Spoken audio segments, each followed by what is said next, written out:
What's up, guys? Welcome back to another Malott Meets Meet Mondays with Matt. We have a very special guest star today, former Packer wide receiver and Super Bowl champion, Bill Schrader. Hey, everybody. Bill, I heard that you're a big tenderloin guy. Love tenderloin. So it's How can you not? No, you can't. You have to. It's the best meat Have there to. is. Yeah, absolutely. So it's a lot of pressure on me today. What are your expectations for me?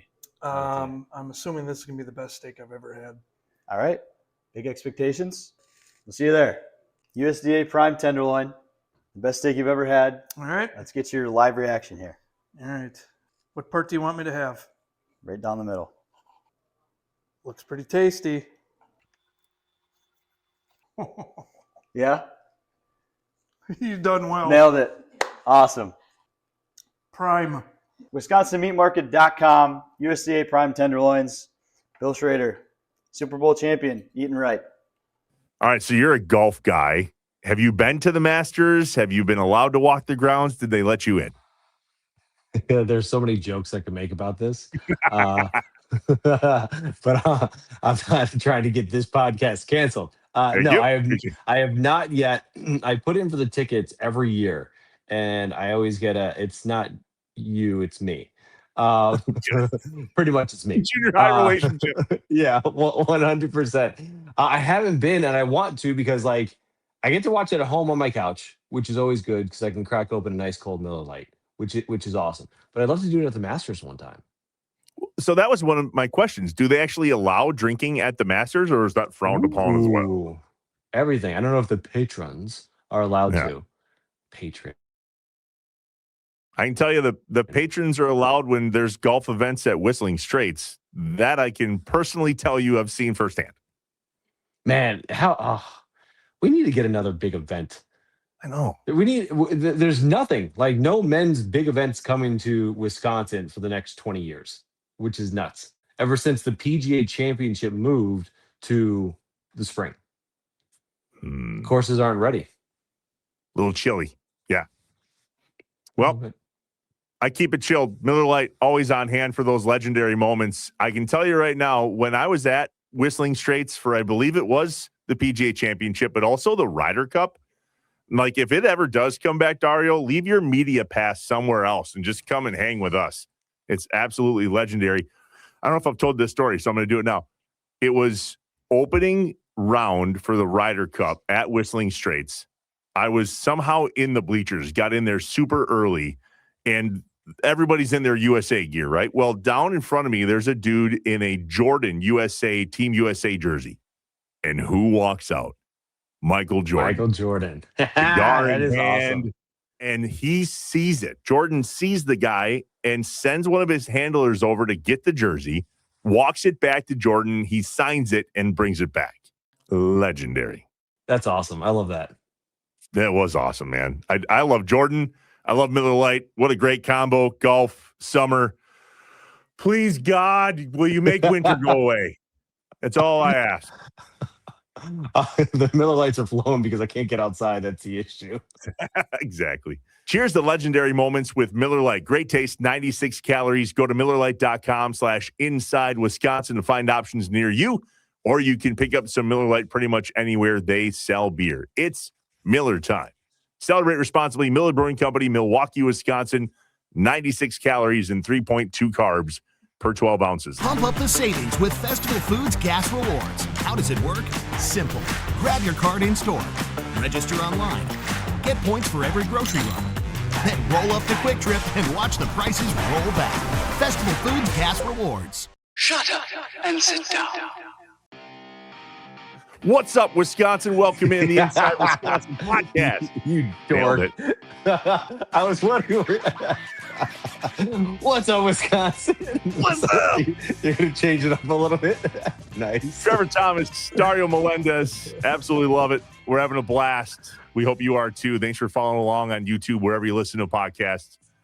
What is going on with this Giannis situation? I mean, sports fans in Wisconsin, specifically Bucks fans, are twisted. It's 50-50. We're talking with Jim Owczarski today. He's on the Bucks beat for the Milwaukee Journal-Sentinel. Cool story. Didn't start with the Bucks. Actually did some football stuff. But as a guy that's there in Milwaukee, Dario, how is this Giannis stuff shaking down? It's exhausting. And this is what I want to tell people. it's not just what makes it really exhausting. This has been since like 2019. Like Giannis is always leaving according to the outside noise. Like he's always leaving. A bigger market wants him. Why is he staying in Milwaukee? And Giannis has always been very clear. I love this city. This is the first year, maybe just because that contract extension isn't officially signed till October 1st. This is the first year where it just didn't go away. And Giannis actually talked about that over the weekend. It's exhausting. Like it's exhausting. You want to talk about the game, even though they stink. There's other cool things happening. Like AJ Green set the all-time single season 3-point record that no one even knew was happening until the game before, because all we're doing is talking about Giannis. It's exhausting. I'm tired of talking about it. But we have to. Yay. I think that's probably the true, though, back to the Brett Favre, Aaron Rodgers saga days as well, right? Oh, I mean, for sure. Maybe it doesn't feel as bad because I'm here in Green Bay as it did feel as bad when it was going on here with both Favre and Rodgers. But just from a state of Wisconsin perspective, and we talked to Jim about this a little bit, you'll hear it in just a little. The idea of the Bucks and it being a statewide thing seems to be less than it used to be. And I wondered if it was because I'm here in Green Bay, but you travel around the state. You and your job, Dario, cover all of it. Do you notice that too, that it's just an NBA or Bucks thing? I think it's an NBA thing, right? Is it? Okay. And look, in my opinion, again, I've worked all over the country. I've worked at ESPN. Like I get to see it. I think NBA fans, look, there are Bucks fans. And I think a lot of people in the state root for the Bucks. But remember, fan is short for fanatic. Yeah, there's a difference, though, of being a fanatic of a team and rooting for a team to do well. Yeah. I always say I'm not a fan of any team, but I root for the Brewers and the Bucks and the Packers because it makes my job more fun. Like right. I root for those teams, but I'm not going to be upset if they lose because I can't. I can't go into a locker room and be like, how did you do this? Like, I'm so mad, rah, rah, rah.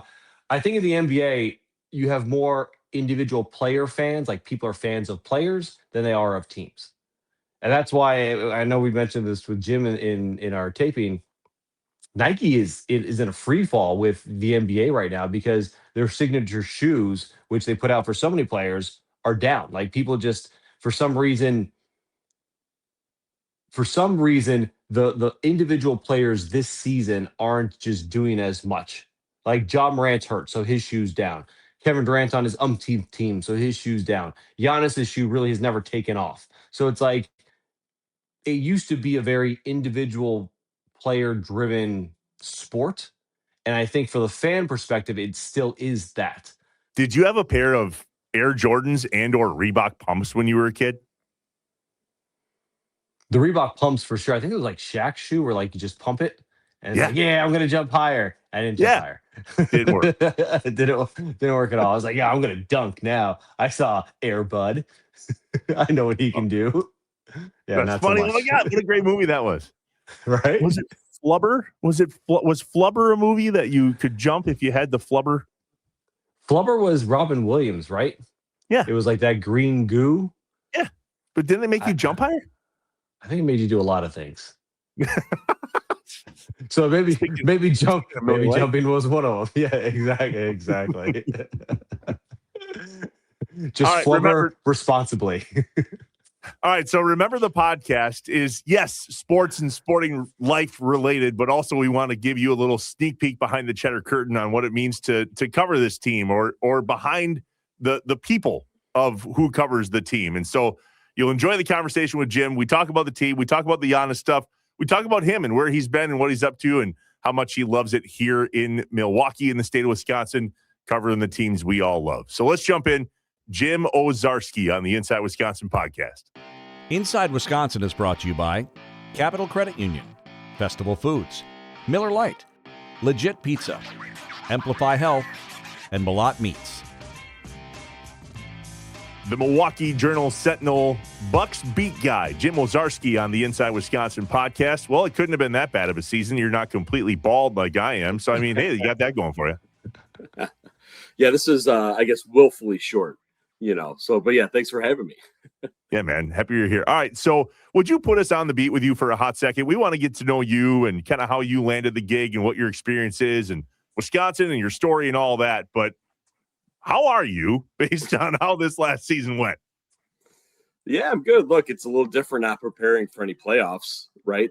With the Milwaukee Bucks, it's the first time since I've been on the beat that they haven't had a postseason to worry about. So a little different. I'll try to be like Dario, maybe play golf a little bit more, come April or May, but definitely different in that way, to have a basketball team that's preparing for a lottery and a potential top 10 pick as opposed to one that had championship expectations, or you're thinking, oh, if they're healthy, can they make some kind of run, right? Like, it's just been a different, definitely a different start to this offseason for sure. And Jim, it's probably a different season because I feel like most of your stories weren't even about the basketball. It was about the stuff happening off the field, off the basketball court. I mean, what was, I don't even know what to call it, the Giannis Greek tragedy of 2026-27 season like?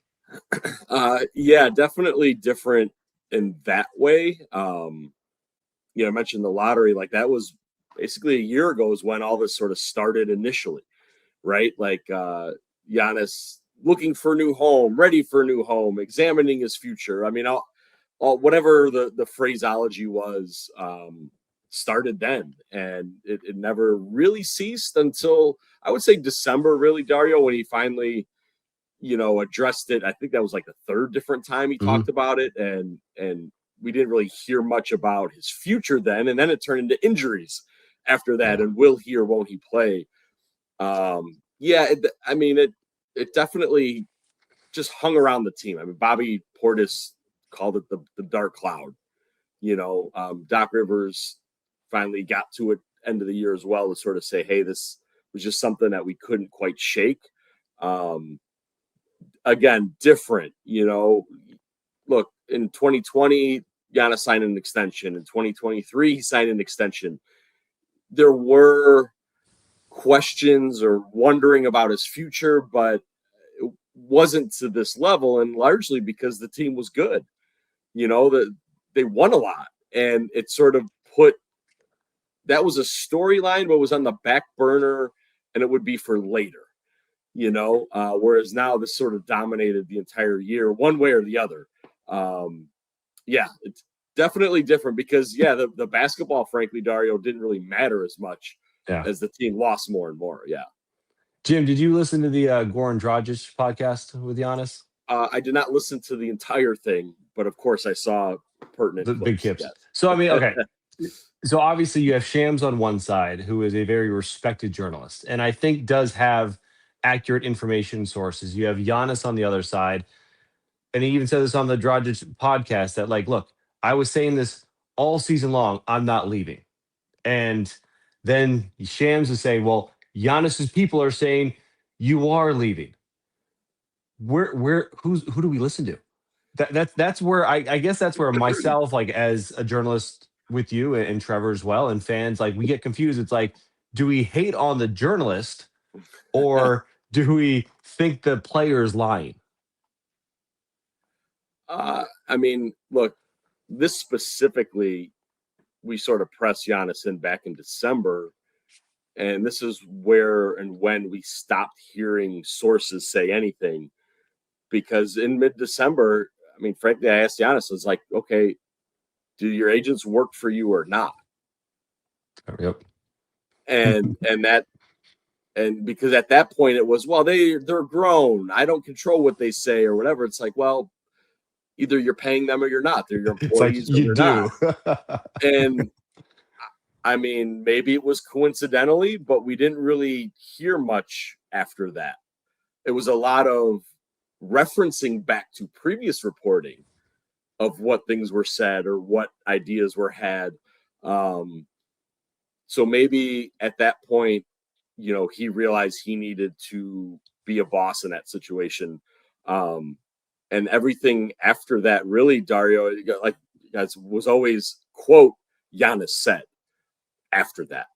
And I think he tried to take control of that a little bit. Now, to what he said on Dragic's podcast, like, he did address it on Media Day. He did address it in October. but there were still always those little hesitations or hedges or the things people don't like. The king of the hedge. Yeah. King of the hedge. And which he's always spoken, and maybe finally he just realized that like it got too out of control this year.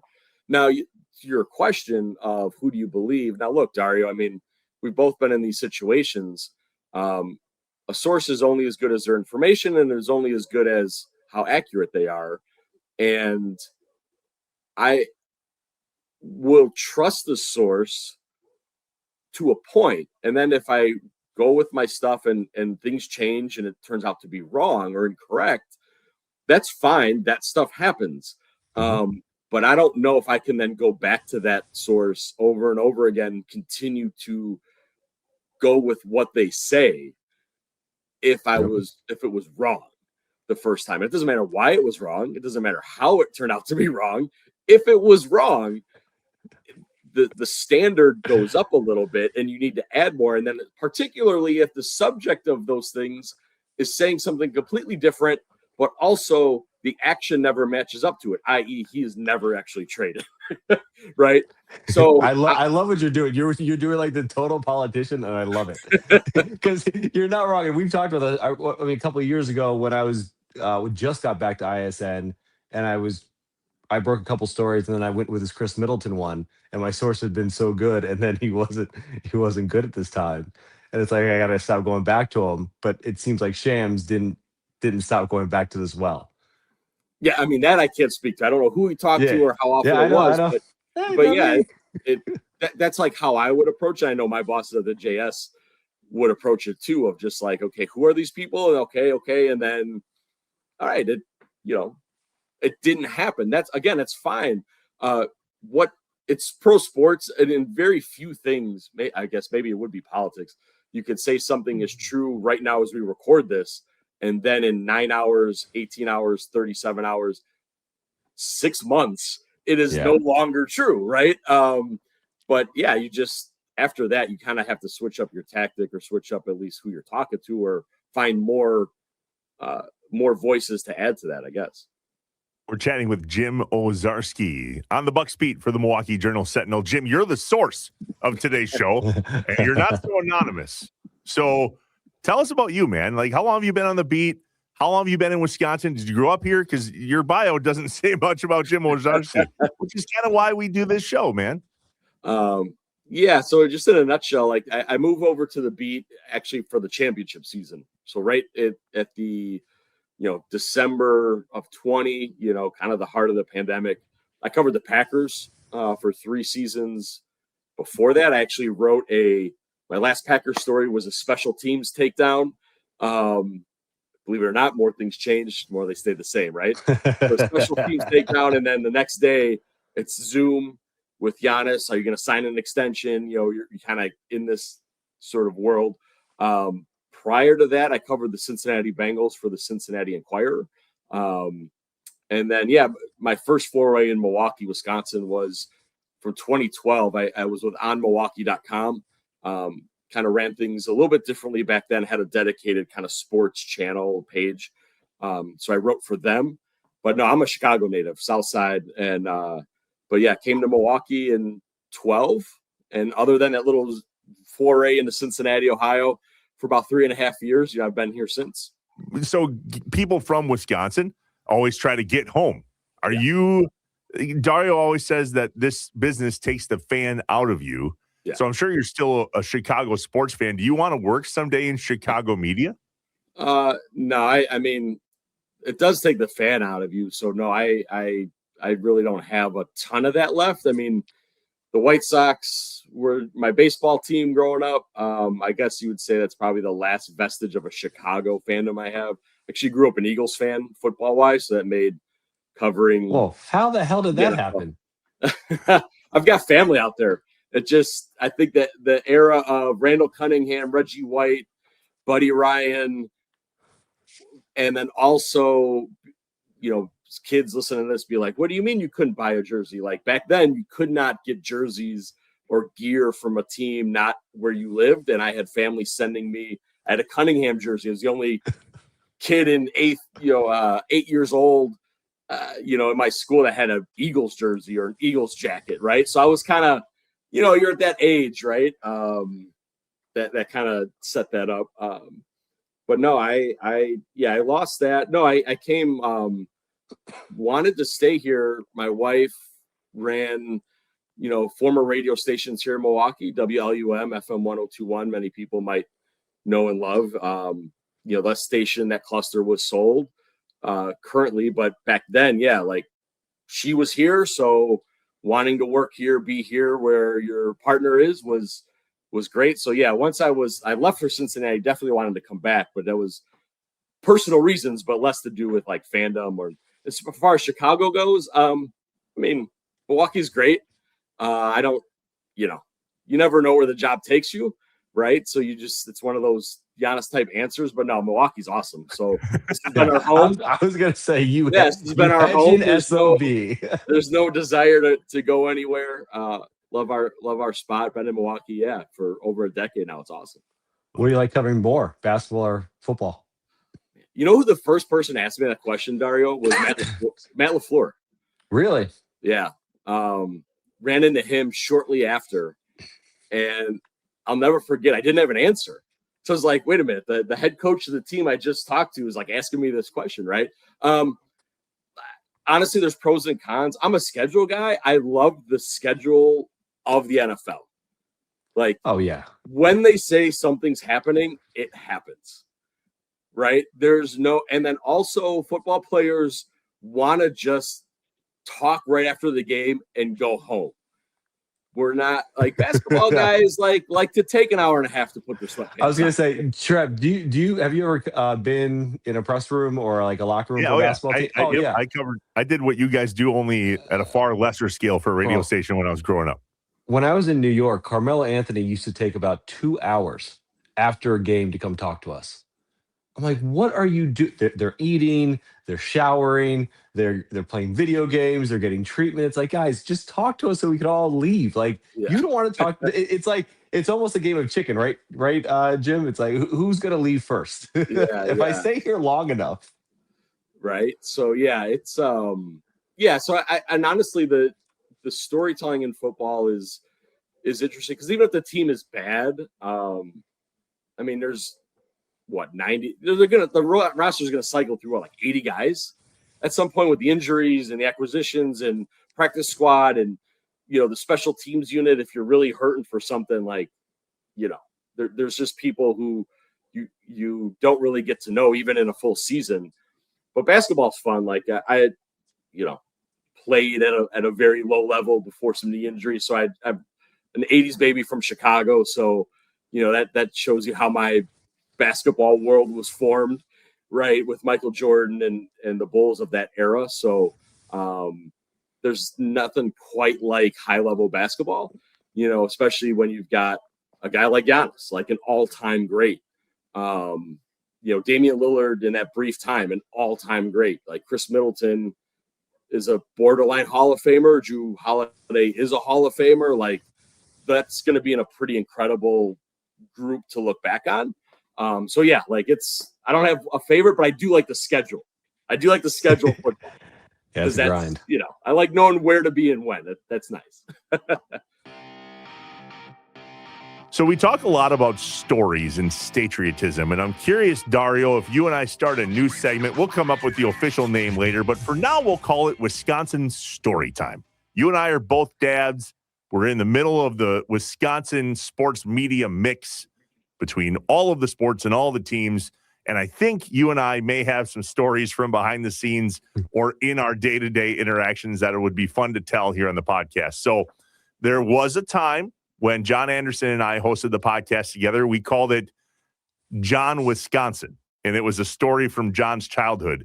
I thought maybe you and I go back and forth, one story per show. We'll start with you. I happen to know that you were out of state at a gymnastics meet this weekend that a lot of parents can probably connect with. So, Wisconsin story time, Dario. So, my oldest daughter, Layla, who is 8 years old, qualified for our regional gymnastics meet in the Paris of the Midwest, Sioux City, Iowa. And my favorite part is like it's like a 7-hour drive, but my wife has so many frequent flyer miles for her actual job, college game day. She's like, we're not driving, we're flying. I'm like, oh my God, we're gonna be those people who fly to Sioux City. So we flew to Sioux City, which going out there, I was like, this is dumb. It took us about almost the same amount of time if we were to drive. Like by the time we got to O'Hare and waited and boarded and taxied and landed, we could have driven and been there as well. But flying back was great because those other suckers that were driving after the meet were still like 3.5 hours away by the time we got home. But it was cool. Like, yeah, exactly. I mean, it was her first big event, and she choked a little bit. We had a conversation like, "Hey, you did a really good job getting us here, honey. Like, what you did was awesome. You earned it. You qualified at states, but your goal seemed to be getting us here, not getting a good result here."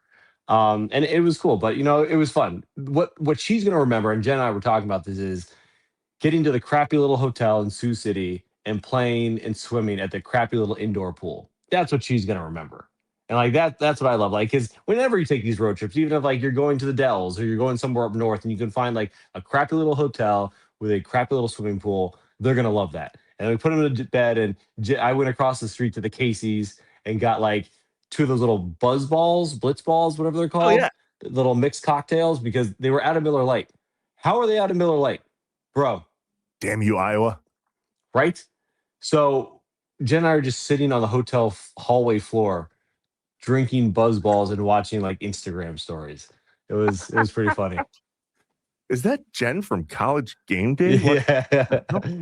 You would never recognize her. She wears like her hobo uniform when she's not at work. It's like these baggy sweatpants, a hat, glasses, very incognito. It's the Wisconsin wife couch uniform. I know 100%. It well. 100%. Absolutely. So we use this word on the podcast, Jim, called statriotism, a zealous patriotism for one's home state. I would imagine that you run into the statriotism of Wisconsin sports fans a time or two. But from a Bucks perspective, do you agree that there's something about the Bucks in Wisconsin that's not as mass appeal as it used to be? I mean, I grew up in Southeast Wisconsin. I went to Bucks games at the Bradley Center as often as I could. That was the big dog and Sam Cassell. I'm an 80s kid too. Obviously, I was a Jordan fan. But that seemed to have changed. And I'm wondering if you feel that from a beat perspective, or if is it just because I live in Green Bay now? I mean, I equate I don't know, Bucks fans might bristle at this a little bit because it's a comparison to what I know. And to me, Bucks fans remind me of Bengals fans, which remind me of White Sox fans, which mean like there's a chip on the shoulder. There's a little bit of we're forgotten about. People don't maybe pay as much attention to us. Frankly, there aren't as many of them. That's part of it too. Like, it's a rabid fan base. To me, to your point, like they care, but there's just not as many, for better or worse. Like, I think there's more Giannis fans. Again, my experience, I had family that once Michael Jordan retired the second time, like all of a sudden they weren't Bulls fans anymore. Like, it was just me watching like Tyson Chandler and Eddie Curry. You know what I mean? Like Jamal Crawford. It was like, where's everybody else? It's like, oh no, they just like the winning and Michael Jordan. And like, that's fine. So I think maybe there's a mixture of that. There are more fans of this, franchise player, this all-time great, and then whenever his career ends in Milwaukee or otherwise, they just float away as well. And maybe, I don't know, so I guess that's where I would go with it. I don't know if they're less passionate or less, into their team. I just think there's fewer of them. And there's just a lot of crossover. Like, Bucks fans are Brewers fans or Packers fans. And so even if they really love the Bucks, like, are you not going to watch Thursday Night Football? Are you not going to watch a pennant game? You know what I'm saying? So I think that's part of it too, where even if they really love their basketball team, depending on the time of year or what it is, they still might come in third. Maybe their new jersey shoes say Wisco on it for their City Connects. Their cream. Yeah. I like the Wisco jersey. I love them. I might sound like I'm in the minority, but like for some reason, I think they hit hard. I don't know why. They just didn't hit hard wearing them. That's the problem. No, they didn't hit anything wearing them. Exactly. Jim, what I love that you brought out, like, I think that might just be basketball fans in general, because basketball has kind of tailored itself to being such an individual sport, which is why I think Nike's panicking a little bit because shoe sales are down big time. I mean, do you see that? Like, I don't know if people are really fans of teams as they are of players. Like, you have Curry fans, you don't really have Warrior fans, right? You have Giannis fans, but maybe not as many Bucks fans. Like Melo fans, Jordan fans. Like, I feel like everywhere I go, you're kind of a fan of the superstar player, not as much the team. Yeah, I mean, I can only look at my immediate circle. Like my nephews are in high school, and I think the one has gone from being a Cubs fan to a Dodgers fan to I think you like the Padres for a year. It's definitely that. Now this goes back to, like I said, how are you an Eagles fan? Well, yeah, that was weird because I was exposed to them, but then that was the team for me. Yeah. Right. Like I didn't all of a sudden, they're Rich Kotite's the coach now, and now I'm going to be a Bears fan or whatever. Like there was still that sort of one team, one direction kind of thing where, now, look, if ownership decides to trade Giannis, this ownership group has not experienced what we talked about of a small but dedicated fan base. If Giannis is gone, they're going to have 6,000 to 8,000 people in there. And who's going to buy that $10 million patch? It doesn't really matter who they get or who they draft. Like, that's just what it's going to be. And it's not a knock on Bucks fans because that hardcore base is going to be there. It's not going to be like the United Center, which has been sold out for 30 years post dynasty.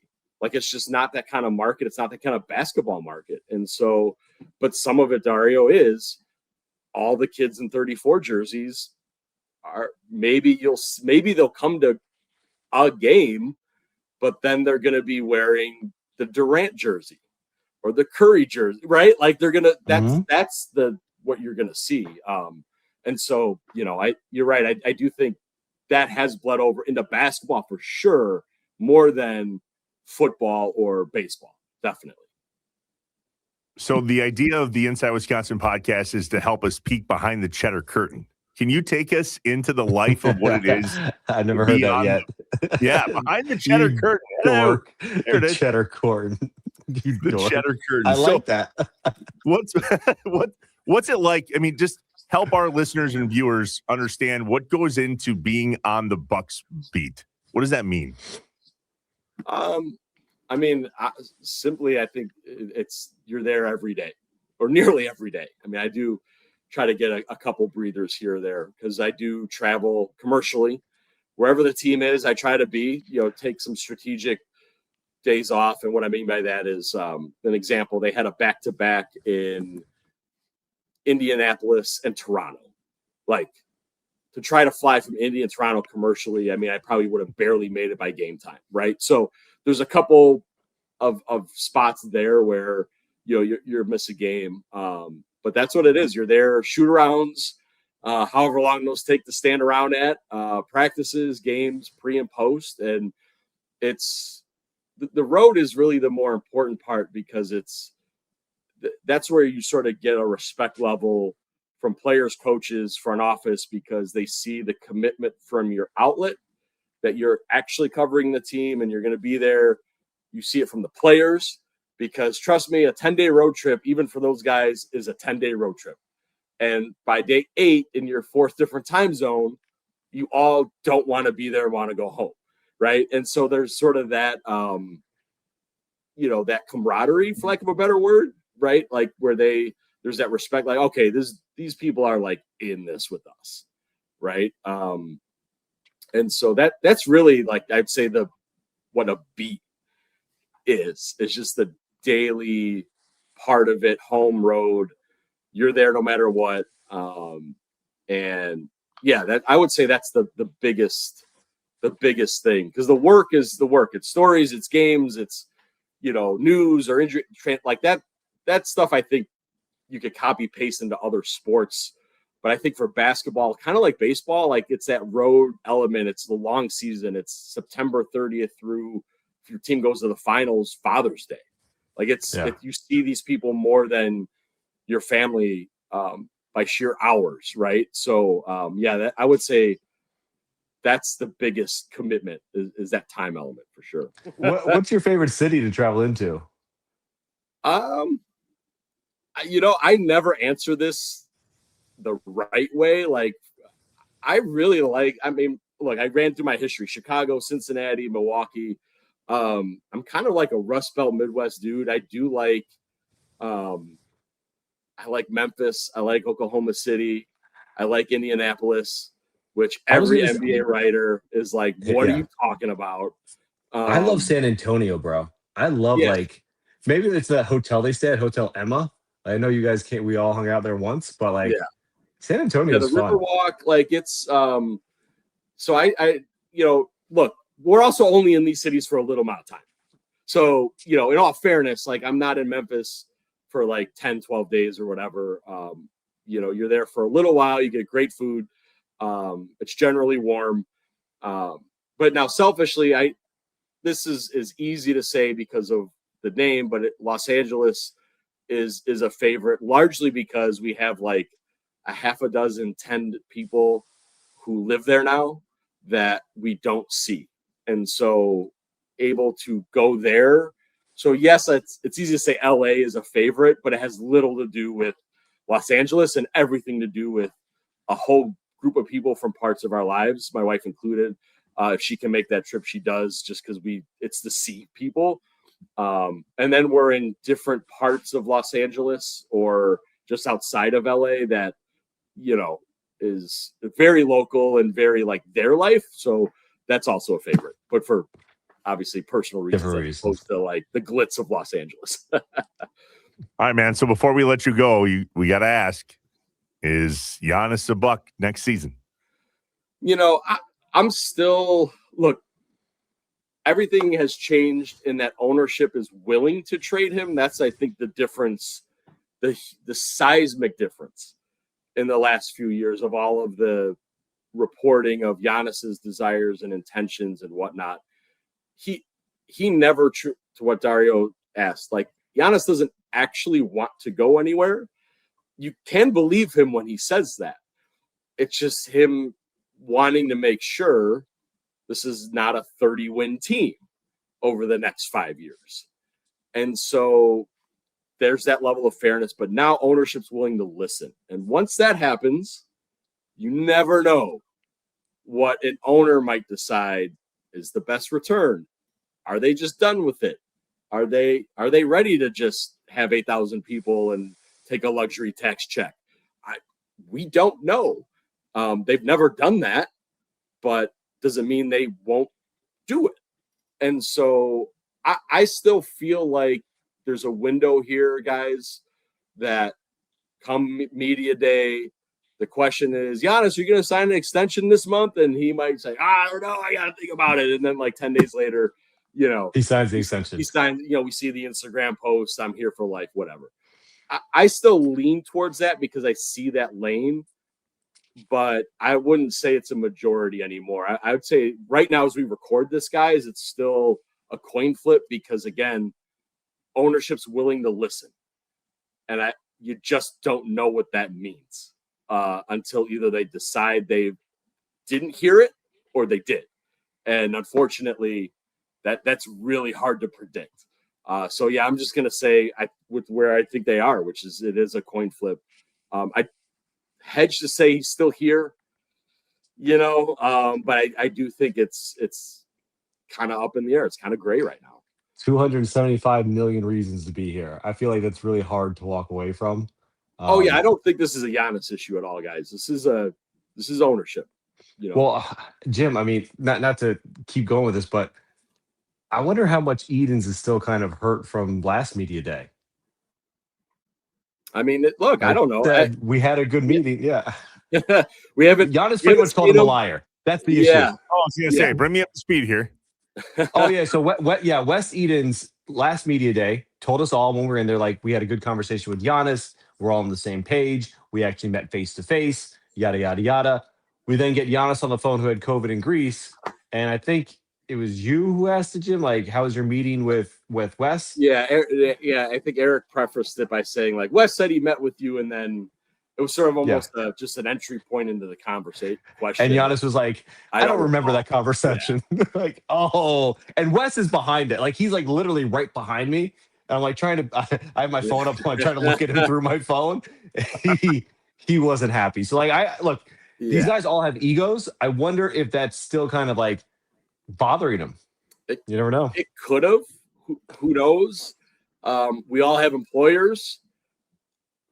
Like, our employers give us grace as talent, but it only goes so far, right? Like, you can only say or do so many things. And look, there was a lot of noise. Like, again, the fact that Giannis, how he started this, sort of effectively apologized for, like, man, if I could have done this better, I should have done this. Mm-hmm. And it did start with media day with a lot of that stuff. And, you know, I think eventually he got to the point where it's like, man, this is not going the way either I hoped or it's being taken in a way. Whatever the result was, it wasn't good for either party. So, yeah, I don't know, Dario. I mean, Wes doesn't have to speak ever. So the fact that he does once a year is actually rare. It's a nice thing. Maybe next media day, if Giannis is here or not, we'll ask him, and maybe he'll give an answer. I don't know. But, yeah, it's you know, that's a mysterious part of all this for sure. Yeah. Jim Owczarski, follow him on Blue Sky at Jim Owczarski. If you don't know how to spell Owczarski, do your best. Google will help.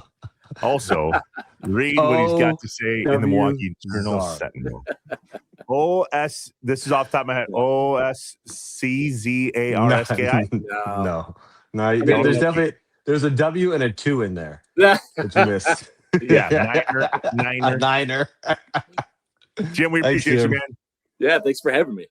Inside Wisconsin is brought to you by Capital Credit Union, Festival Foods, Miller Lite, Legit Pizza, Amplify Health, and Malat Meats. Shut up and sit down.